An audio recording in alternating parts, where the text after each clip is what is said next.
I lost my wife to the scalpel. She didn't die, but her soul did in an endless race for perfect beauty, and I witnessed it powerless.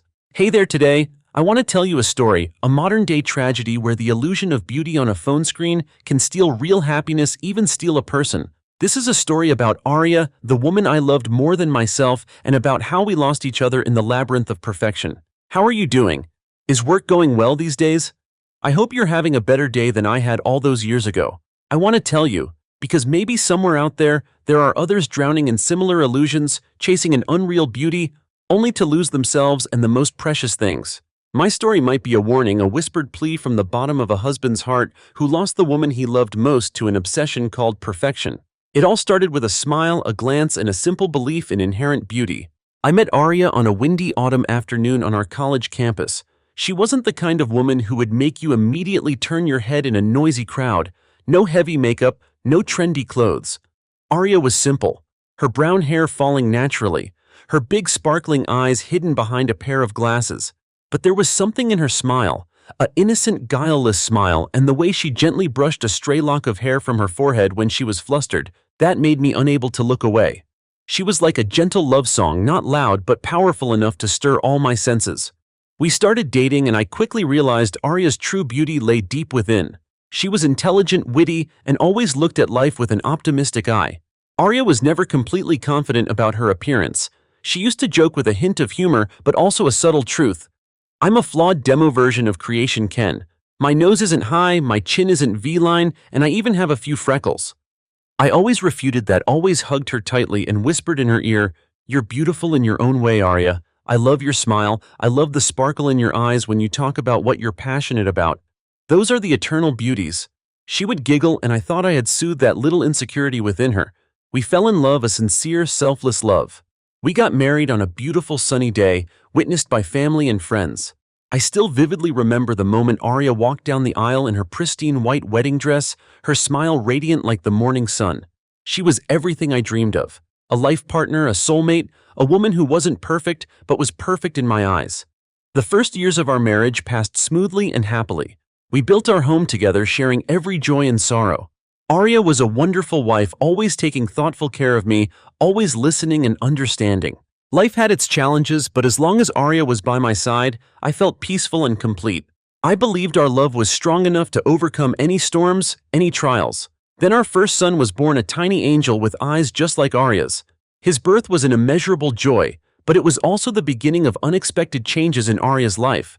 She became a devoted, sacrificing mother, but I started to see a new worry, a new insecurity creeping into her eyes every time she looked in the mirror. She would often stand in front of the mirror for a long time, turning this way and that, frowning and then sighing deeply. I'd ask, "What's wrong?" She'd just force a smile. "Oh, nothing, honey. I'm just checking if I have any wrinkles." Those words, though light, planted a seed of unease in my heart. I didn't know that the tiny seed of insecurity she used to joke about hadn't disappeared. It had just lain dormant, waiting for an opportunity to sprout and grow into an ancient tree that would overshadow her entire life. That was the first sign I failed to recognize. Arya deep down never fully accepted her own beauty. And giving birth, though a great joy, unintentionally became the catalyst for that insecurity to erupt as her body no longer retained its youthful figure and stretch marks and extra fat appeared. After giving birth, Arya stayed home to take care of the family. She was still a wonderful mother, but I noticed she started spending more time on her phone, especially on Instagram. She scrolled through hundreds, thousands of photos of other mothers, women with hourglass figures, slender waists, flawless smooth skin, perfect V-line faces, radiant smiles next to their adorable children, and always associated with expensive cosmetic brands or luxurious trips. They looked as if they had never gone through childbirth, never had a single stretch mark, a single wrinkle. I saw her sigh sometimes, frowning in annoyance when looking at those photos. Then she started looking in the mirror more often, touching the lingering belly fat after childbirth, caressing the faint dark spots on her cheekbones. She started comparing herself to the perfect women online who seemed to have everything: careers, families, and flawless appearances.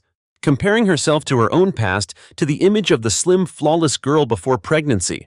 And most painfully, comparing herself to her current self with flaws she exaggerated in her mind, giving herself nicknames like ugly mommy, worn out body. I tried to reassure her, saying the most sincere words of love, "You don't need to be like anyone else, Arya. You're my son's mother, the woman I chose to marry." I love you for who you are, not for a slim waist or flawless skin. You sacrificed so much for our son, and that's what's most precious. You created a tiny human, and that's the greatest thing a woman can do." I said that, but she just gave a faint smile, a forced smile that didn't reach her eyes. Her eyes were still full of worry, a craving to be like them, a craving for validation. My words, though born of love, were like a fleeting breeze, not heavy enough to shift the prejudices that social media was implanting in her mind. Then I saw her start buying all sorts of expensive creams, miracle masks, heavily advertised to reverse aging, weight loss teas advertised to burn fat in just a week. She dieted obsessively, eating only vegetables and lean meat, refusing all her favorite foods, exercising to exhaustion, sometimes skipping meals, just to achieve the flat stomach of the women she idolized. It pained me to see her grow thinner and thinner from insufficient nutrition. I asked, "Do you really need to push yourself this hard? You're already so beautiful." She just brushed off all advice, saying it was for her health and to look better for me. I believed her because I wanted to believe she was just taking care of herself, trying to regain her post-pregnancy figure. Then another sign gradually emerged, and it was more terrifying than I imagined. I started seeing Arya staying up later, secretly looking at something on her phone when I was fast asleep. The blue light from the screen cast an eerie glow on her face. I was curious, but I didn't want to intrude too much on my wife's privacy. Then one time when she accidentally left her phone open, I scrolled past the screen and saw a familiar name appear, Ultimate Beauty Makeover Sisters. It was a private Facebook group chat where hundreds of women shared experiences, before-after photos of cosmetic surgeries, from nose jobs and chin reductions to liposuction and breast augmentation. They praised famous doctors and aesthetic clinics, and more importantly, they praised those who dared to change to become better versions, successfully transformed. I realized Arya wasn't just simply comparing. She had been infected by another world, a virtual world where natural beauty was considered outdated, not attractive enough, and the scalpel was the only magic to achieve happiness and validation. She didn't tell me about the conversations in that group, about the advice she received from complete strangers, people she had never met in real life. I didn't know that behind the phone screen, a virtual community was slowly changing how Arya perceived herself, and more importantly, how she perceived the value of a woman. They didn't give her advice on mental health, on self-acceptance. They only talked about perfect features, golden ratios, life-changing surgeries to get a new life, a better husband, a more thriving career. I thought social media was just a harmless form of entertainment, but little did I know it had become a haunting curse, slowly gnawing at Arya's self-esteem and her mind, instilling in her an extreme fear of aging, ugliness, imperfection.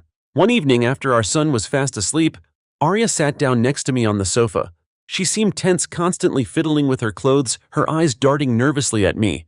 I asked what was wrong, and she hesitated, then said, her voice barely a whisper, I'm thinking of getting a nose job." My heart skipped a beat as if someone had just punched me in the chest. A nose job. I looked at her, then at her face under the warm light. Arya's nose wasn't too high, but it was harmonious with her overall face, creating a distinct, gentle elegance. I never thought it was a flaw. I always loved her small, slightly upturned nose because it made her look playful and adorable. I asked, trying to keep my voice as calm as possible. "Are you sure, Arya? Your nose is beautiful. I like it the way it is. It's unique to you." She shook her head, her eyes full of insecurity and stubbornness. "No, honey. I think it's a bit flat, not refined enough. It doesn't look good in selfies. No angle is right. The girls in the group say my nose isn't photogenic. Looks a bit country, doesn't have that chic vibe. Just a little bit to make it more refined, to make me more confident when taking pictures. I want to be like those KOLs, key opinion leaders online, who all have high noses, sharp chins, plump lips. The phrases the girls in the group say, those hot moms, those KOLs, echoed in my head like a haunting refrain. I understood she had been heavily influenced by online conversations. I hesitated. There was a fierce struggle within me. Part of me wanted to vehemently object, wanting to keep my original Arya, the woman I had loved with all my heart, without any alterations. But another part of me saw her longing eyes and her pitiful lack of self-confidence. I thought if a simple minor surgery could help her feel more confident, happier, then why should I stop her? Besides, I was afraid if I objected, she would think I didn't care about her feelings, didn't want her to be more beautiful. I said, my voice dry, "If you truly think that will make you happy, then I support it. But remember, just a little bit, don't overdo it. Don't turn yourself into someone else." She hugged me ecstatically. At that moment, I breathed a sigh of relief, thinking I had done the right thing to make my wife happy, that I had soothed her worries. Little did I know this was the first door I voluntarily opened, pushing Arya onto a path of no return, a path from which she would not be able to come back. My reluctant agreement, instead of being an affirmation of my love and acceptance of who she was, became an endorsement of the growing obsession within her. The nose surgery went smoothly. After the bandages came off, Arya's nose did look higher and more refined. She was visibly happy, much more confident. She took many selfies, posted them on social media, and received countless compliments. "So beautiful, Arya. Excellent girl. Changed but still so natural, no one would know. Looks so chic now." Those empty, perhaps merely polite compliments acted like a stimulant, a mental drug, further cementing Arya's belief in cosmetic surgery. She believed she had found the truth of beauty, that plastic surgery was the only path to happiness and validation. But then just a few months later, as the joy of the new nose gradually subsided, she started complaining about her chin. "My nose is beautiful now, but my chin is a bit recessed, looks unbalanced, not as chic as those hot moms on Instagram. I want a chin implant for a more V-line face." I tried again to explain that her face was already very harmonious, that beauty doesn't necessarily have to follow a specific mold. But she was determined. This time she no longer hesitated, no longer asked for my opinion. She had researched thoroughly and told me it was a simple, minor procedure. Many people had done it. I accepted again with a bit more reluctance than last time and a growing unease in my heart. I still thought it's just a small tweak to make her more confident. Little did I know the third secret was slowly growing like a malignant tumor in Arya's soul. She started hiding from me her research into other procedures. She secretly joined more chat groups about fillers, liposuction, breast augmentation, even jaw reduction. Every time she talked about going to see a doctor for a consultation, I thought it was for the current surgery, but in reality, she had already planned a whole series of subsequent makeovers, a long list of body parts that needed improvement. She just downplayed it, giving plausible reasons so I wouldn't suspect, such as going for a skin check, going to the spa to relax. My blind trust, my indecisiveness and lack of firm resistance became fertile ground for Arya's obsession to grow. I ignored the warning signs, the silent cries from my own instinct. After the nose came the chin, then lip fillers for plumpness, Botox for jaw slimming, then baby fat injections for a more youthful face, followed by brow lifts for bigger, clearer eyes. Each time she would say, "Just this one more time, honey. This is really the last time. I just want to look a little more balanced, that's all. I promise." The smile on her face grew more forced, her eyes more distant. But no time was the last time. After each surgery, Arya would find a new flaw on her body. From her face, she moved to her figure. "My belly is still too big after childbirth, honey. I don't feel confident wearing clothes at all. The girls in the group say liposuction is the fastest and most effective way. I want liposuction." Then came breast augmentation because my breasts sagged after childbirth, fillers around her eyes to remove puffiness and dark circles because I look too old, removing moles on her face because they make me look less sophisticated. Don't suit my new face. She seemed to be driven by some invisible force, constantly seeking new surgeries. I started to feel lost, even scared. I looked at Arya, the woman lying next to me every morning, the woman with whom I shared a bed, with whom I raised our child. Her voice was the same, her forced smile was the same, but her face, completely unfamiliar. Her plump lips, high nose bridge, V-line chin, all perfect by some standard, but none of it was my Arya. Her eyes were still Arya's, but now they held a worry, a haunting obsession like a bottomless abyss. I no longer recognized her. She had become a meticulously sculpted statue, every feature terrifyingly perfect, but lacking the soul, the unique character, the natural beauty I once loved above all else. She had become a different version, a version I didn't know at all. She became strangely busy. Her consultation schedule with aesthetic doctors was packed. Late-night phone calls with her sisters to ask about experiences, about the latest fillers, about the most advanced beauty technologies, about the golden doctors in the aesthetic world. She constantly joined chat groups about surgery, about cosmetic brands, spending hours researching specialized post-surgery cosmetics, skin regenerating creams, skin whitening treatments, skin rejuvenation treatments. She seemed to be drawn into a parallel world where artificial beauty was the sole purpose of life. Every time we had dinner, she no longer paid attention to my stories or our sons. She was busy adjusting the lighting, choosing the right angle to get the most perfect before-after photo to post on social media. She would ask me, "Do you think this angle is good? Does my nose look natural? Honey, is this chin V-line enough?" I tried to adapt. I still took photos for her, complimented her every time she put on makeup, every time she changed her hairstyle, or when she confidently showed off her new figure after liposuction. I thought if my compliments could make her happy, then I would do it. But my heart grew more and more tired, empty. My compliments became meaningless, like drops of water poured into a desert. We no longer talked about our son, about his mischievous antics, about his innocent dreams. We no longer talked about the future, about the trips we once dreamed of, the homes we once envisioned. We no longer talked about our shared dreams, the aspirations we once built together. Our lives narrowed down to discussions about physical details, numbers, and perfect ratios set by doctors and sisters on social media. Every morning, her first question wasn't, "Are you hungry?" but "Do my eyes look swollen? Does my face look more symmetrical?" I felt like I was talking to a stranger, someone created from fragmented pieces of false perfection. Arya was no longer the old Arya, the innocent, carefree woman who didn't care too much about her appearance. Now she was obsessed, controlled by unrealistic standards, by empty compliments, by invisible fears of imperfection. I realized I didn't just lose the wife I loved, but I was losing Arya herself. She had turned herself into a product, and I was witnessing the process. The fourth sign gradually became clear, like a lingering ghost in our home. I realized Arya was not only obsessed with online compliments, but she was also terrified of criticism. Whenever someone made a negative comment about a small detail on her face, even just a casual remark from a stranger online, or an unintentional comment from a family member, she would lose sleep, immediately rushing to fix it with a new surgery.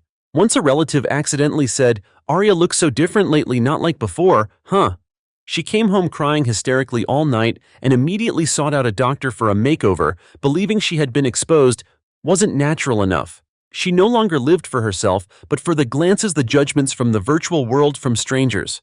This made me realize that my love, my care, even my presence was no longer strong enough to soothe the invisible fear reigning in Arya's mind. She was completely controlled by external pressure, by illusory expectations, by a distorted definition of beauty. She had become a hostage to perfection. Arya sank deeper and deeper into the spiral of plastic surgery, like an addict with no escape. She no longer cared about anything else besides makeovers and post-surgery care. Her childcare responsibilities gradually became neglected. She often made excuses about being tired or having to go for follow-up appointments. Intensive skincare, to avoid housework, avoid motherly duties. Our conversations revolved only around details of her appearance, about the next surgeries, about the latest fillers, the most expensive skin rejuvenation treatments. She even started talking about improving our son when he grew up. Cutting his eyelids, slimming his jaw, straightening his teeth. Those words sent shivers down my spine, as if she wanted to turn our son into another perfect product just like her. Family and friends all noticed Arya's rapid transformation. My mother, who always loved Arya like her own daughter, spoke to her privately many times, advising her to stop, that she was beautiful enough, that health and happiness were what truly mattered. Close friends also expressed concern, asking me about Arya's situation, about the money she was spending. But every piece of advice, every bit of concern was bluntly dismissed by her. She became irritable, annoyed when anyone mentioned her surgeries. She thought everyone was jealous, not understanding her effort to become better, to perfect herself. She believed she was on the right track, becoming the best version of herself. Then one day, on a gloomy Tuesday afternoon, the most terrifying secret was accidentally discovered by me. I went to get the mail and saw a strange envelope from a bank addressed from a predatory loan company. A feeling of unease surged. I opened it and my hands and feet went numb. It was a statement for a large loan with exorbitant interest rates in Arya's name. Not just one, but multiple loans piled one on top of another. She had secretly borrowed money to pay for new surgeries without telling me. She had spent all of our savings, even taking out loans to continue this endless race to turn herself into a perfect ideal. I checked our spending records and found many large sums of money withdrawn from our joint account without my knowledge, accompanied by invoices for aesthetic clinics in different cities, places where Arya had told me she was going on business trips or to meet friends. I confronted her one night when I couldn't bear it anymore. I placed the loan documents, the invoices, in front of her. Arya initially denied it, then burst into uncontrollable sobs, her crying choked with despair. She said she had no other choice. The surgeries were getting more and more expensive and she didn't want me to worry. She said she needed to do it, that she was afraid of being outdated, afraid that if she wasn't more beautiful, I would get bored of her, everyone would criticize her, she would no longer have a place in society. She was more obsessed with virtual comments on social media than the real happiness of her family, of our child. She had come to believe that physical beauty would bring her everything she craved. I realized Arya had completely lost control. She was no longer herself. The obsession with perfect beauty had swallowed her reason and her entire life, turning her into a puppet. I tried to pull her out. I sought help from psychologists, from close friends. I persuaded her to see a therapist, but Arya refused vehemently, even angrily, believing she had no problem. She believed she was doing the right thing, becoming more perfect, investing in herself. I saw her growing thinner day by day, her eyes sunken from lack of sleep and poor nutrition, and the innocent smile of her past had completely vanished, replaced by a forced, rigid smile due to layers of filler and Botox, a smile utterly devoid of happiness. Every time I tried to stop her from getting surgery or just questioned the risks of the procedures, she would react extremely, even violently. Once she smashed things in the house, yelling that I didn't understand her, didn't love her, that I wanted her to be ugly, so no one would look at her, that I was trying to harm her future. She was completely controlled by fear and obsession with artificial beauty. I realized I no longer recognized the woman I had shared my life with. She had wandered into a world I couldn't reach, where beauty was measured by scalpels, by illusory numbers, and by false compliments. I realized I had unintentionally lost my wife to a psychological illness, a modern-day illness I had never anticipated. One evening after our son was fast asleep, I sat down next to Arya.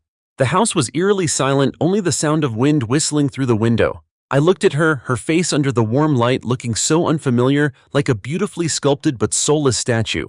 Her plump lips, high nose bridge, V-line chin, all perfect by some standard, but none of it was my Arya.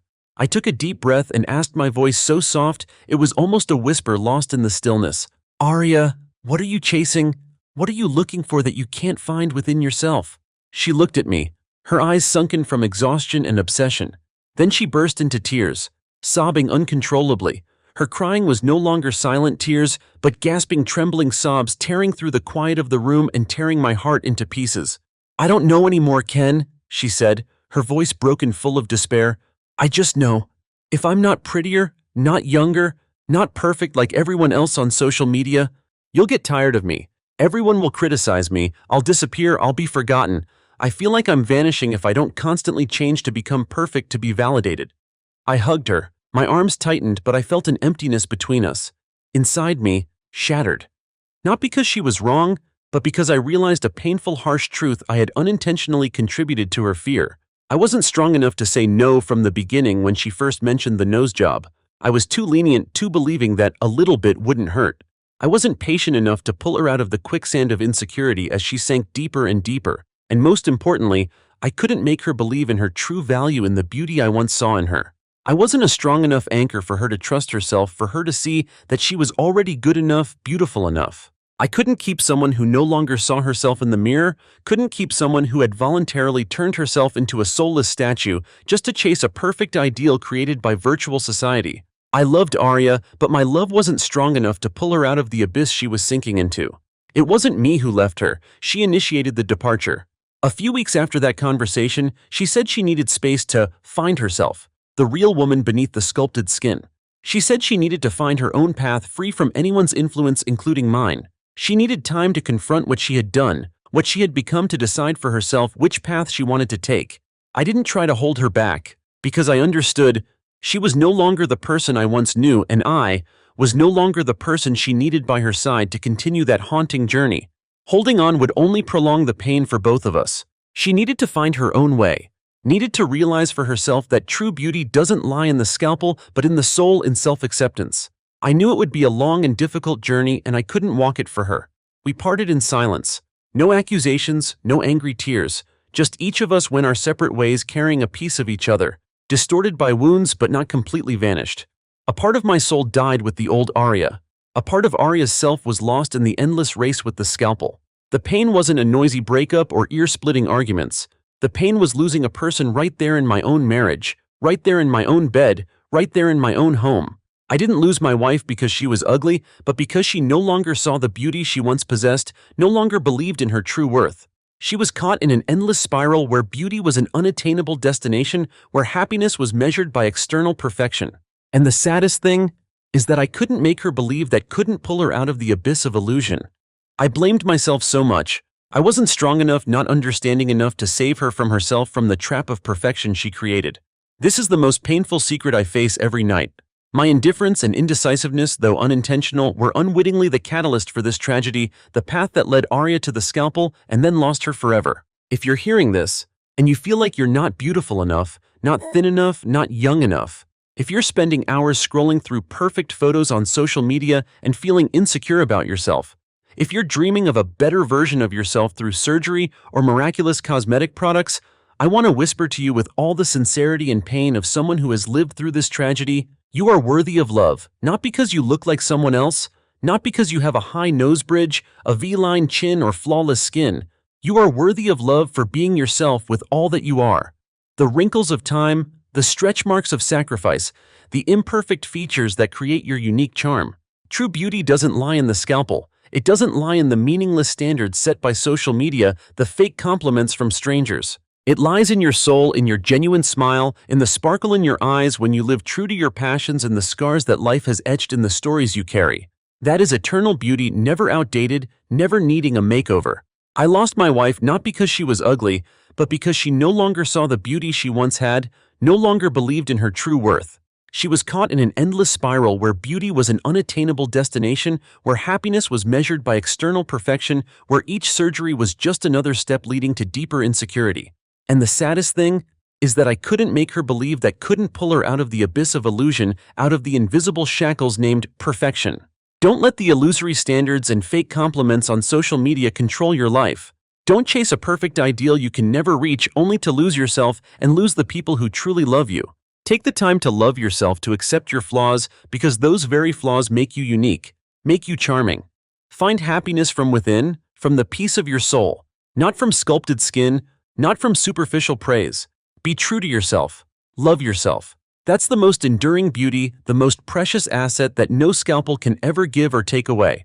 Thank you all so much for taking the time to listen to my painful and regretful story. This is a costly lesson I paid for with my entire marriage, with the loss of the woman I loved most. I sincerely hope that from my mistakes, from the pain I've endured, you can take away something valuable for yourselves. If you found this story meaningful, please take a moment to leave a comment below. Share your thoughts or your own story if you've experienced something similar, or if you have loved ones dealing with societal pressure regarding appearance from social media and have turned to cosmetic procedures. And please don't forget to share this video with anyone you think needs to hear this. Perhaps someone out there desperately needs this. Warning, needs a wake-up call to realize the value of self-confidence, self-love, and true beauty before it's too late, before they lose the chance to save a life, a family, a love. Finally, if you want to support this channel and hear more emotional, meaningful stories and other life lessons, please hit the like button and subscribe to our channel. Your support is a huge motivation for me to continue sharing authentic stories from life stories that can touch hearts and change lives. Thank you all very much.